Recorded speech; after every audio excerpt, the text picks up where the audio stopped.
والصلاة والسلام على رسول النبي محمد صلى الله عليه وعلى آله وأصحابه أجمعين ومن تبعهم بإحسان إلى يوم الدين. أعوذ بالله من الشيطان الرجيم من همزه ونفخه ونفسه. بسم الله الرحمن الرحيم. يا أيها الذين آمنوا اتقوا الله حق تقاته ولا تموتن إلا وأنتم مسلمون. يا أيها الناس اتقوا ربكم الذي خلقكم من نفس واحدة وخلق منها زوجها وبث منهما رجالا كثيرا ونساء واتقوا الله الذي تساءلون به والأرحام إن الله كان عليكم رقيبا. يا أيها الذين آمنوا اتقوا الله وقولوا قولا سديدا يصلح لكم أعمالكم ويغفر لكم ذنوبكم ومن يطع الله ورسوله فقد فاز فوزا عظيما. وقال الله تبارك وتعالى بسم الله الرحمن الرحيم لا تدركه الأبصار وهو يدرك الأبصار وهو اللطيف الخبير. اس آیت کریمہ میں اللہ رب العالمین نے ایک اہم بات کی طرف اشارہ دیا ہے. اللہ فرماتا ہے کہ مخلوق کی نگاہ اس کا ادراک نہیں کر سکتی اور اس کی نگاہ تمام لوگوں کا ادراک کرتی ہے.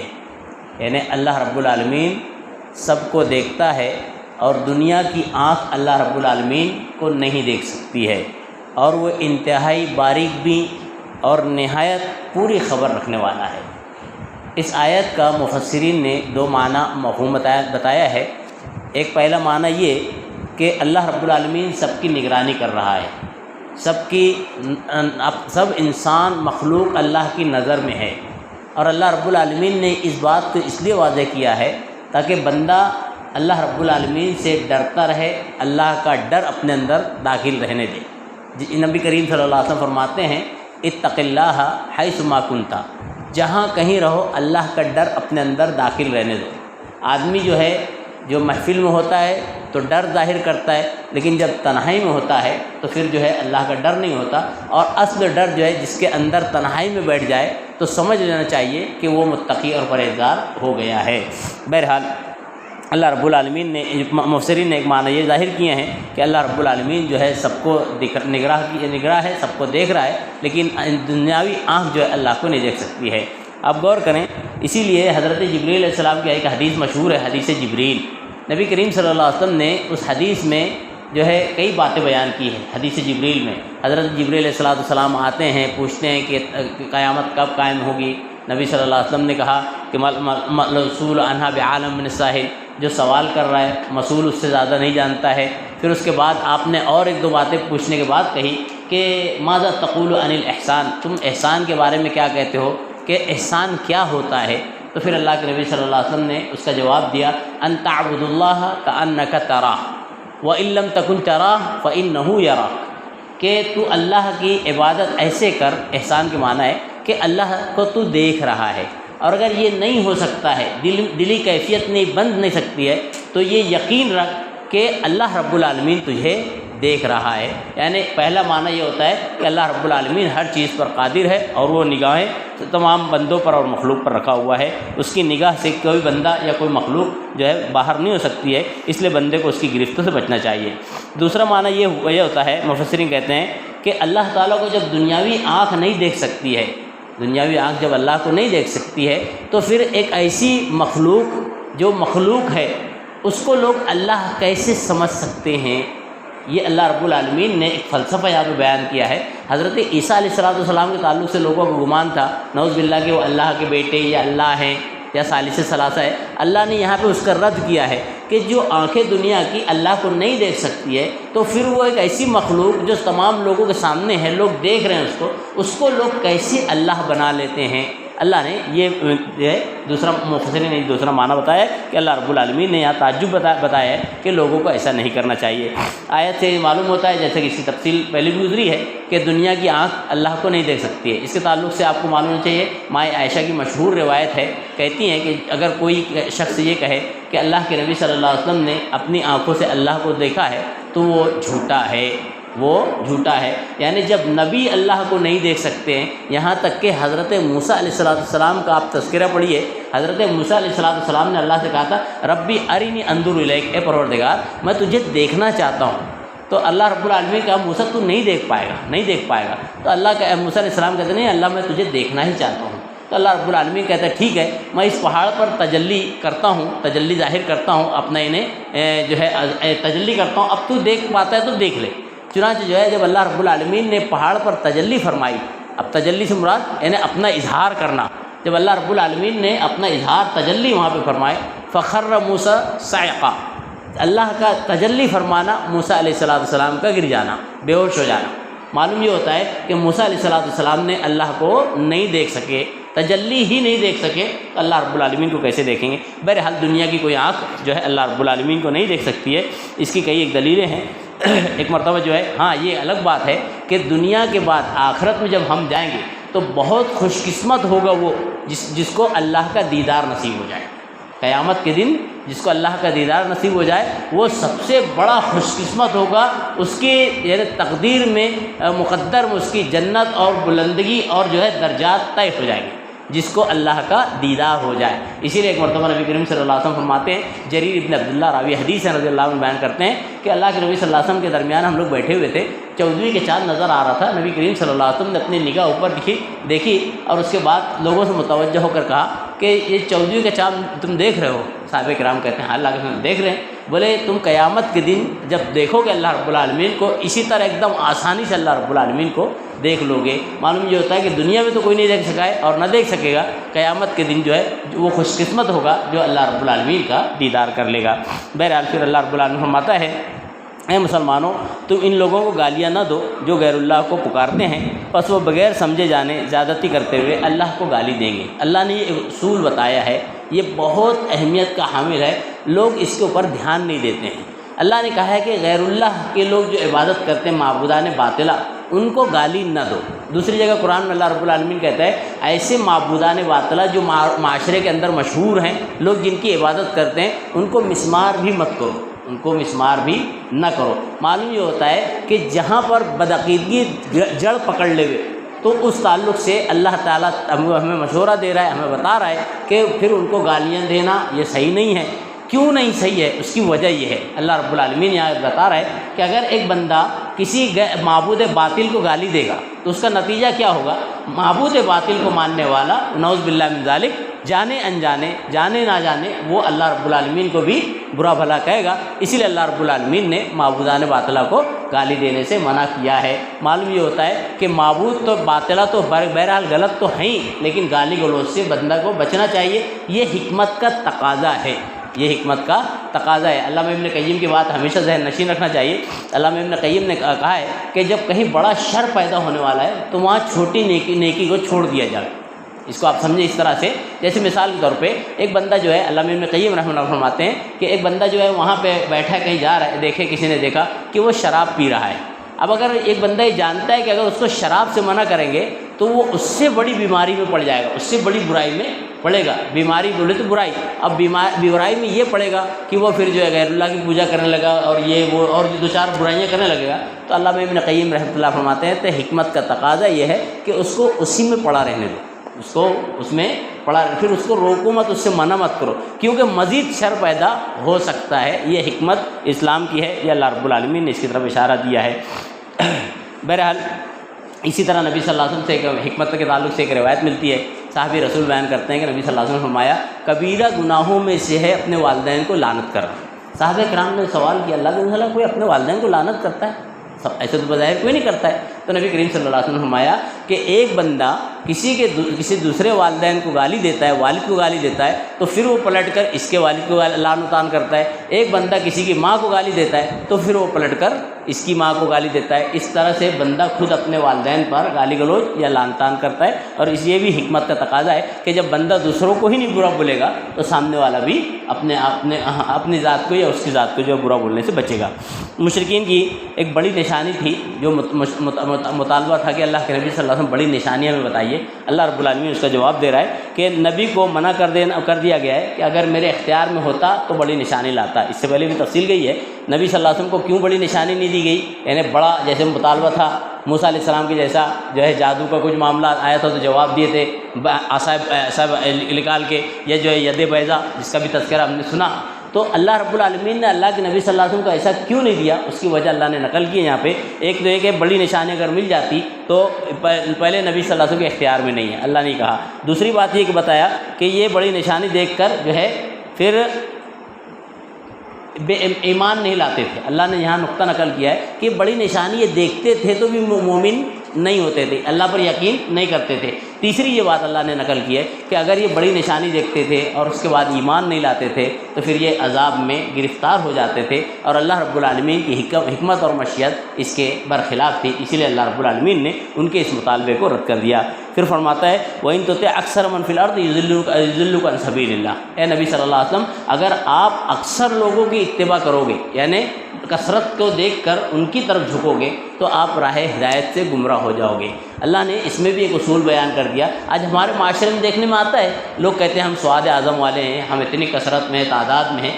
یہ اللہ نے یہاں پہ ایک فلسفہ بتایا کہ یہ کثرت اور قلت یہ معیار حق نہیں ہے. کوئی اگر یہ سوچے کہ ہم بہت تعداد میں ہیں تو حق ہیں، یہ نہیں ہو سکتا. کیوں؟ آپ دیکھیں کہ حق جو ہوگا وہ کم ہی ہوگا. آپ قرآن کا مطالعہ کریں تو آپ کو نقطہ ملے گا وَأَكْثَرُهُمْ بِاللَّهِ يُؤْمِنُونَ بِاللَّهِ وَهُمْ مُشْرِكُونَ. اللہ نے کہا ہے کہ اس میں اکثر لوگ ایسے ہیں جو اللہ پر ایمان رکھتے ہیں لیکن شرک کرتے ہیں. یعنی اکثر لوگ شرک کرنے والے ہوتے ہیں، ایمان والے کم ہوتے ہیں. اور پھر آپ غور کریں اگر یہی صحیح ہوتا کہ اکثریت یہ دلیل ہوتی کسی کے حق ہونے کی، تو نبی کریم صلی اللہ علیہ وسلم کی ایک معروف روایت ہے نا، ان الیہود قد افترق علی 72 فرقہ وستفترق امتی علی 73 فرقہ کلہم فی النار الا واحدہ. نبی کریم صلی اللہ علیہ وسلم فرماتے ہیں کہ امت یہود جو یہود تھے یہ 72 فرقوں میں بٹے، یعنی ان کے اندر 72 فرقے ہو گئے. میری امت 73 فرقوں میں بٹے گی. اللہ کے نبی صلی اللہ علیہ وسلم نے اشارہ دیا یعنی اس میں بہت زیادہ فرقے ہو جائیں گے. پھر آپ نے ایک بات اور کہی کلھا فی النار. نبی صلی اللہ علیہ وسلم نے کہا کہ تمام فرقے جہنم میں جائیں گے سوائے ایک کے. اب آپ آدمی غور کر سکتا ہے کہ ایک زیادہ ہے کہ 72 زیادہ ہے. کوئی بھی جواب دے گا بھائی 72 زیادہ ہے. تو جب 72 زیادہ ہوا اور اس کے بارے میں نبی صلی اللہ علیہ وسلم فرما رہے ہیں کہ اس جہنم میں ایک جنت میں، تو پھر ایک کی تعداد مختصر ہوتی ہے. یہی اللہ رب العالمین نے کہا ہے کہ قلیل اور کثیر کو معیار نہیں بنانا چاہیے، خاص طور سے کثرت معیار نہیں بن سکتی ہے. نہیں تو ہم آپ جو ہے عقلی طور پہ بھی دیکھ سکتے ہیں، ہم ہندوستان میں رہتے ہیں، اکثریت کس کی ہے سمجھ رہے ہیں؟ تو کیا اکثریت ہونے کی وجہ سے حق ہے؟ نہیں، نعوذ باللہ من ذالک. اسی طرح دنیا کا مشاہدہ کر لیجئے، معائنہ کر لیجئے، دنیا میں اکثریت کس کی ہے؟ عیسائیت ہے. تو کیا عیسائیت صحیح ہو جائے گی؟ مسلم غلط ہو جائیں گے؟ یہ معیار اسلام کا نہیں ہے، اور یہ اسلام ہی کا نہیں بلکہ کہیں کا بھی معیار یہ نہیں ہے کہ حق یہ ہو جائے جس میں تعداد زیادہ ہو، بلکہ حق یہ ہے جس کے بعد براہین ہو، دلائل ہو، وہی حق پر ہوگا. جیسے کہ اللہ نے قرآن میں کہا ہے ہاتھو برہانکم، تمہاری دلیل لے کر آؤ ان کنتم صادقین.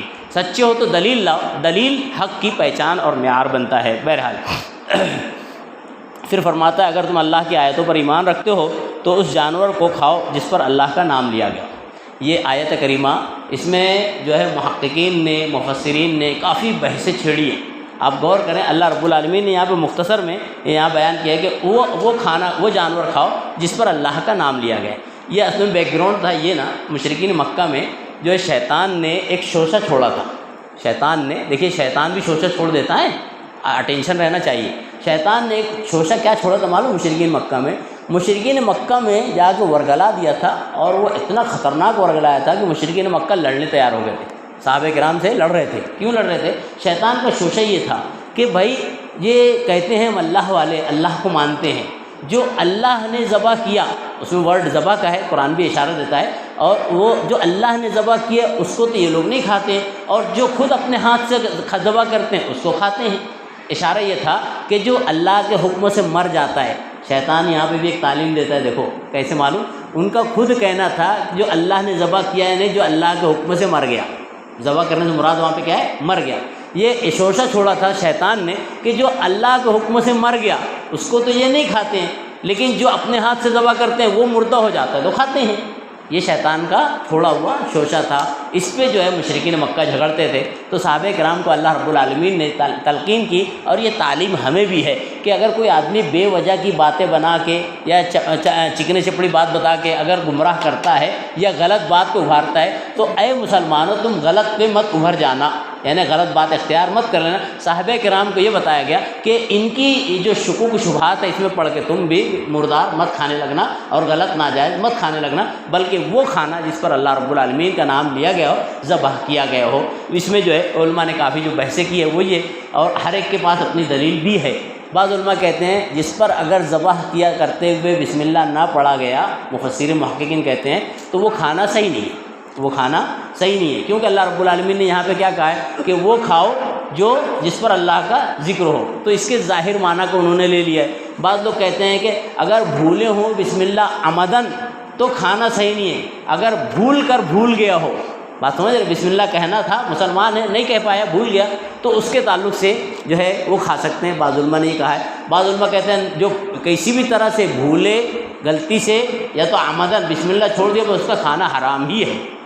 بعض علماء کہتے ہیں نہیں، کوئی نہ بھی پڑھے تو بھول کر یا عمدن چھوڑ دے ہوئے تو مسلمان چونکہ پڑھ رہا ہے اس لیے اس کا کھانا جائز ہے۔ ایسے تین اقوال بہت شدید اختلاف کے ساتھ ہے، اور تینوں کی اپنی اپنی دلیلیں ہیں، کچھ منطقی دلیلیں، کچھ ظاہری الفاظ سے دلیلیں۔ اس میں حل کیا ہے، بہتر راجح کیا ہے، وہ یہ کہ اگر کوئی مسلمان ذبح کر رہا ہے، معلوم ہے ہم کسی ایسے دکان پر پہنچے تو ذبح مسلمان کر رہا ہے، اگر پہلے حسن ظن رکھنا کہ بھائی بسم اللہ اس نے پڑھا ہی ہوگا، ٹھیک ہے، اور اگر اس نے کہا کہ میں بھول گیا تھا بسم اللہ، تو ہم جب کھائیں گے تو کھاتے وقت بسم اللہ پڑھ کر کھا لیں، کوئی حرج نہیں ہے۔ مسلمان جو ہے، مسلمان کی خطا اور نسیان اللہ نے درگزر کر لیے، مسلمان کی خطا جو ہے اللہ درگزر فرماتا ہے۔ ہم سورہ بقرہ پڑھتے ہیں نا، ربنا لا تؤاخذنا ان نسینا او اخطانا، ہم غلطی کیے بھول گئے، اللہ معاف۔ معلوم یہ ہوتا ہے کہ اگر کوئی پڑھنا تھا اس کو بھول گیا، بسم اللہ پڑھ کے آپ کھا لیں، کوئی حرج نہیں۔ لیکن کوئی ایسا مسلمان ہے اور کہتا ہے میں نہیں پڑھوں گا، تو پھر اس سے پرہیز کریں، احتیاط کریں، یہ علماء نے کہا ہے۔ اور اہل کتاب کا معاملہ دیگر ہے، اہل کتاب کے لیے اللہ رب العالمین نے جائز رکھا ہے، تفصیل اس پہ موقع سے پھر آئے گی۔ پھر اللہ رب العالمین فرماتا ہے تم اللہ کی آیتوں پر ایمان رکھتے ہو اور اس جانور کو، اس کے آگے کی بات ہے، اللہ فرماتا ہے اس پر اللہ تعالیٰ نے فرمایا کہ شیطان اور اس کے دوستوں کو وسوسے سے پیچھے مت لگو، جو جانور مردہ ہے سوائے سمندری جانور کے، چونکہ اس پر اللہ کا نام نہیں لیا گیا اس لیے اس کے کھانا حلال نہیں، اور اس جانور کو کھاؤ جس پر اللہ کا نام لیا گیا ہو۔ مسلمانوں کو حکم دیا جا رہا ہے کہ تم شیطان اور اس کے دوستوں کی پیروی نہ کرو۔ یہاں پہ اشارہ جو بتا رہا ہے اللہ رب العالمین، شیطان نے یہ شوشہ ڈالا تھا، مسلمانوں کو شیطانی شوشوں میں نہیں پڑنا چاہیے۔ اللہ رب العالمین نے اس آگے آیت میں یہ بات بیان کی ہے۔ پھر اللہ رب العالمین فرماتا ہے کہ اضطراری حالت میں تم کھا سکتے ہو۔ اللہ نے قرآن میں کئی جگہ پہ بات نقل کی، فمن اضطر غیر باغ ولا عاد، اللہ نے کہا ہے سورہ بقرہ میں، سورہ مائدہ میں، کسی نے کھایا، یعنی اگر کوئی ایسی جگہ پھنس گیا ہے جہاں پہ اس کو کوئی اناج نہیں میسر ہے، اب اس کو خطرہ اس کی موت آنی ہے، اب موت آنی ہے، جان بچانے کے لیے اللہ رب العالمین کہتا ہے کہ اتنا کھا سکتے ہو بقدر حاجت و ضرورت کے، تھوڑا سا کھا لو، تھوڑا سا جس سے جان بچ جائے۔ تو فمن اضطر غیر باغ ولا عاد فلا اثم علیہ، اگر کوئی سرکشی نہیں اختیار کر رہا ہے، مجبور ہو گیا ہے، گناہ کا کام زبردستی نہیں کر رہا ہے، تو اس کے لیے گنجائش اللہ نے رکھی ہے، البتہ بس اتنا ہی جتنی ضرورت ہو۔ پھر اللہ رب العالمین نے یہاں پہ محرمات کی تفصیل کے بعد ان گناہوں کا تذکرہ کیا ہے جنہیں چھوڑ دینا ضروری ہے۔ گناہ کی پہچان بھی بتائی گئی ہے شریعت میں۔ کیا آپ جانتے ہیں گناہ کیسے پہچانے گا ایک بندہ کیسے پہچانے گناہ یہ ہے کہ نہیں ہے؟ کسی کو ہے علم؟ بھئی ایک بندہ ہے، کچھ کام ایسے نظر آ گیا اس کو، اب یہ کرنا کہ نہیں کرنا، گناہ تو نہیں ہے، کیسے سمجھ میں آئے؟ نبی صلی اللہ علیہ وسلم نے ایک حدیث بیان کی ہے، ایک اصول بتایا ہے، الذنب ما حاک فی صدرک، الذنب ما حاک فی صدرک وکرہت ان یطلع علیہ الناس، یہ دو چیزیں ہیں، یہ گناہ کی علامت اور پہچان۔ ذنب یعنی گناہ وہ ہے ما کرہت ما یزیک فی صدرک، ہے تو جو دل میں کھٹکا پیدا، ما حاکا فی صدرک، یزیک نہیں حاکا، ما حاکا فی صدرک، جو دل میں کھٹکے وہ گناہ ہے۔ دیکھ لیجئے ہم آپ چھوٹے سے بڑے ہوئے ہیں، گناہ کا جو کام رہتا ہے دل میں کھٹکتا ہے، ارے نہیں یار، اور بڑے بھی ہونے کے بعد بھی کھٹکتا ہے، کوئی بھی گناہ کا کام کرنے سے پہلے آدمی کو کھٹکتا ہے، یار نہیں، یہ نبی صلی اللہ علیہ وسلم نے اصول بیان کیا۔ ایک بات یہ تو ہوئی کھٹکنے کی، دوسرے اگر نہیں کھٹکتا ہے، کوئی ایک بندہ ایسا ہے بہت عادی ہو گیا گناہ کا، اب کھٹک نہیں رہا اس کو، دیکھ لیجیے گناہ کا بھی معاملہ ہے، پہلی بار دوسری بار کھٹکے گا، جب آدمی اس پہ بار بار مصر ہو جائے گا نا تو پھر گناہ کھٹکتا نہیں ہے، یہ علامت ہے، پہلی بار کھٹکے گا۔ اگر کوئی مصر ہو گیا ہے، کھٹک نہیں رہا اس کو، پھر اس کے بعد دوسرا اصول ہے وَكَرِهْتَ أَن يَطَّلَعَ عَلَيْهِ النَّاسُ، تو یہ ناپسند کرے کہ لوگ تجھے دیکھیں۔ کوئی گناہ اگر کوئی بندہ کر رہا ہے اور گناہ کرتے وقت تو چھپ جاتا ہے نا، یہ نہیں چاہتا ہے کہ کوئی مجھے دیکھے، تو یہ دو علامت گناہ کی ہے، ایک تو دل میں کھٹکنا، جو دل میں کھٹکے گا وہ، اور دوسرے یہ کہ جس کے کرتے وقت آدمی کے دل میں یہ خوف ہو کہ میرے والد تو نہیں دیکھ رہے، میرے چاچا تو نہیں دیکھ رہے، گاؤں والے تو نہیں دیکھ رہے، یہ تو نہیں دیکھ رہا ہے، اگر ایسا ہوا تو یہ گناہ کی علامت ہے۔ بات سمجھ میں آئے گا؟ یہ شریعت میں اللہ کے نبی صلی اللہ علیہ وسلم نے گناہ کی بہرحال یہ وصف بیان کی ہے۔ پھر اللہ رب العالمین فرماتا ہے یقیناً شیاطین اپنے دوستوں کے دلوں میں وسوسے ڈالتے رہتے ہیں تاکہ تم لوگ اس جھگڑے کریں، اور اگر تم ان کی بات مانو گے تو بے شک مشرک ہو جائے گے۔ اللہ نے پھر اسی بات کو تفصیل سے یہاں بیان کیا ہے۔ مشرکین مکہ لڑتے تھے نبی صلی اللہ علیہ وسلم اور صحابہ کرام سے، اور یہ وسوسے میں پڑے ہوئے تھے۔ اللہ رب العالمین نے کہا تم ان کے ساتھ اگر جاؤ گے تو تم بھی اسی میں سے ہو جاؤ گے۔ یہاں پہ شیاطین وہی کرتے ہیں، ایک نقطہ ہے، شیاطین اپنے ولیوں کی طرف وہی کرتے ہیں۔ معلوم یہ ہوتا ہے کہ اللہ بھی وہی فرماتا ہے، اللہ بھی وہی فرماتا ہے۔ ایک وہی ہوتی ہے جو نبیوں کے پاس آتی ہے، اور ایک وہی جو ہے دیگروں کے پاس بھی آتی ہے۔ حضرت موسیٰ علیہ السلام کی والدہ کے پاس وہی آئی تھی نا۔ موسیٰ علیہ السلام کی والدہ کو اللہ رب العالمین نے دل میں بات ڈالی تھی، اے خاتون تو اس کو جو ہے دریا کے حوالے کر دے۔ حضرت موسیٰ علیہ السلام جب چھوٹے سے تھے نا تو اللہ کہتا ہے وَأَوْحَيْنَا إِلَىٰ أُمِّ مُوسَىٰ، ہم نے موسیٰ کی ماں کی طرف وحی کی۔ اسی طرح حضرت مریم علیہ السلام کی طرف بھی وہی ہوئی۔ تو ایسے کئی لوگوں کی طرف وہی اللہ کی دل میں بات ڈالنے کو وہی کہتے ہیں۔ فرشتے کے ذریعے سے بات آتی ہے اس کو وہی کہتے ہیں۔ یہ فرشتہ جو ہے لا کر نبیوں کے پاس یا جو اللہ کے مخصوص بندوں کے پاس دیتا ہے، تو یہ بہرحال یہ وہی کا ایک طریقہ ہے، یہ اللہ کی طرف سے۔ ایک وہی شیطان کی طرف سے ہوتی ہے۔ شیطان کی طرف سے کیا معلوم؟ شیطان دل میں کسی کے بات ڈال دیتا ہے، یہ وہی ہے۔ یہ کیا ہے؟ اب اس کے بعد جو ہے ہمارے معاشرے میں نہیں، کچھ لوگ کشف میں لگے ہوئے، الہام میں لگے ہیں، اور اس میں اور پھر اس کے بعد جو اپنے کشف کا اظہار ہوتا ہے، ارے ہاں یہ نظر آ گیا، اے جناب کو ایسا نظر آ گیا، تو یہ جو ہے نا شیطانیت رہتی ہے۔ ایک اس کے جو کرامت ہے اس کا انکار نہیں ہے، کرامت ہے، برحق ہے، لیکن کرامت اور کشف میں کافی فرق ہے۔ شیطان جو ہے مبتلا کر دیتا برائی میں کرامت بتا کر۔ بہرحال یہ وہی کی قسم جو ہے حضرت عبداللہ ابن عباس سے بیان کی ہے۔ اسی طرح جو ہے آیت کا ایک حصہ وَإِن أَطَعْتُمُوهُمْ أَنَّكُمْ مُشْرِكُونَ، یہ اشارہ دے رہا ہے کہ اگر شیطانیت کی طرف آدمی پڑ جائے یا شیطانی جو لوگ ہیں ان کے ساتھ جائے تو وہ بھی مشرک ہو جائے گا، جیسا کہ روایت میں آتا ہے۔ ایک مرتبہ جو ہے حضرت عدی بن حاتم کی روایت حضرت امام ترمذی رحمۃ اللہ صحیح سند سے لاتے ہیں، بیٹھے ہوئے تھے تو ایک آیت کریمہ نازل ہوئی اتخذوا احبارهم ورهبانهم اربابا من دون اللہ، کہ انہوں نے، یعنی اشارہ ہے اللہ کا یہود و نصارہ کی طرف، انہوں نے اپنے رہبان اور ارباب، یعنی ارباب یعنی مولوی صاحب کو، ہے نا، بڑے جانکار، اس وقت کے جو جانکار تھے نا توریت انجیل کے، اس کو رہبان اور ارباب کہتے تھے۔ تو جب آیت نازل ہوئی اللہ کہتا ہے کہ انہوں نے، یعنی یہود و نصارہ نے اپنے رہبان کو جو ہے اور درویش کو جو ہے رب بنا لیا تھا۔ حضرت عدی بن حاتم رضی اللہ عنہ نئے مسلمان تھے، پہلے عیسائی تھے بعد میں مسلمان ہوئے تھے، یا پہلے یہودی تھے بعد میں مسلمان ہوئے تھے۔ تو اللہ کے نبی صلی اللہ علیہ وسلم کی جب آیت نازل ہو گئی، نبی صلی اللہ علیہ وسلم باتیں کرنے لگے، تو اللہ رب العالمین کہتے ہیں حضرت عدی بن حاتم، اللہ کے نبی صلی اللہ علیہ وسلم یہود میں تو ایسا نہیں تھا، یعنی میں بھی اشارہ تھا کہ میں بھی پہلے ہوں، ایسا تو نہیں ہے، وہ لوگ اپنے درویشوں کو مولویوں کو رب نہیں بنائے ہوئے۔ جب نبی صلی اللہ علیہ وسلم سے انہیں سنا جملہ حضرت عدی بن حاتم سے، تو نبی صلی اللہ علیہ وسلم نے کہا کہ اے عدی بن حاتم، جو ان کے جو احباب اور رہبان ہوتے ہیں، احبار، وہ اگر کسی چیز کو حلال کرتے ہیں گرچہ وہ حرام ہے، یا اسی طرح کسی حرام چیز کو حلال کر دیں گرچہ وہ حرام ہے، اسی دونوں برعکس مانا، تو کیا ایسا ہوتا تھا؟ بولے ہاں ایسا ہوتا تھا۔ تو بولے یہی تو حلال کو حرام، حرام کو حلال کرنا، یہی تو رب بنانا ہے۔ یعنی شریعت میں جو چیز بتا دی گئی ہے حلال تو وہ حلال، جو چیز حرام تو حرام۔ اگر کوئی مولوی صاحب اس کو پلٹ دیتا ہے، حلال کو حرام، حرام کو حلال کر دیتا ہے، تو سمجھ لینا چاہیے یہ گویا اس اللہ کی نہیں، شریعت کی نہیں، مولوی کی تسلیم کی جا رہی، مانی جا رہی ہے، اور ایسا ہمارے معاشرے میں بہت زیادہ ہو رہا ہے۔ اللہ رب العالمین مسلمانوں کو صحیح سمجھتے ہوئے پھر اللہ رب العالمین فرماتا ہے ایسا شخص جو پہلے مردہ تھا پھر ہم نے اس کو زندہ کر دیا۔ یہ کیسا معاملہ ہے؟ چھوٹا سا اگر اتنی آیت بتاؤں تو آپ بولیں گے یہ کیا ہے؟ اللہ نے ایک جملہ کہا ہے کہ ایسا شخص جو پہلے مردہ تھا ہم نے زندہ کر دیا، اور زندگی دی، روشنی، ہدایت دی، اس کو نور عطا کر دیا۔ یعنی ایک مطلب معلوم یہ ہوتا ہے کہ انسان جو چلتا پھرتا رہتا ہے نا، یہ گمراہی میں بھٹکا ہوا ہے، اللہ رب العالمین نے اس کو نور ہدایت دیا، اس کو نور ہدایت دیا۔ معلوم یہ ہوتا ہے کہ جس کو نور ہدایت مل گئی، جس کو ایمان مل گیا وہ زندہ ہے، اور جس کو ایمان نہیں ملا وہ چلتا پھرتا مردہ ہے، گرچہ اپنے آپ کو انسان ہی کہے۔ یہ اللہ رب العالمین یہاں بتانا چاہتا ہے، اور اللہ نے ایسی کئی جگہ مثالیں دی ہیں کہ جو ایمان والے ہیں وہ روشنی اور ہدایت والے ہیں، اور جو ایمان سے دور ہیں وہ تاریکی میں اور گمراہی میں پڑے ہوئے ہیں۔ انشاءاللہ باقی تفسیر آئندہ کل رکھی جائے گی۔ اللہ رب العالمین سے دعا کرتے ہیں الہ العالمین جو ہے ہمیں قرآن حکیم کے احکامات کو سمجھنے والا بناوے، جو شریعت نے حکم دیے ہوئے ہیں ان حکموں کو اختیار کرنے والا، اور جو شریعت نے منہیات دی ہیں اللہ رب العالمین ان منہیات اور ممنوعات سے میری آپ کی ہر مومن اور مومنہ کی حفاظت فرما لے۔ آمین۔ والسلام علیکم ورحمۃ اللہ وبرکاتہ۔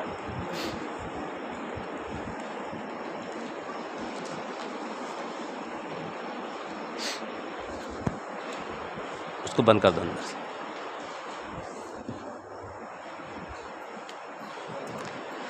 سبحانک اللہ۔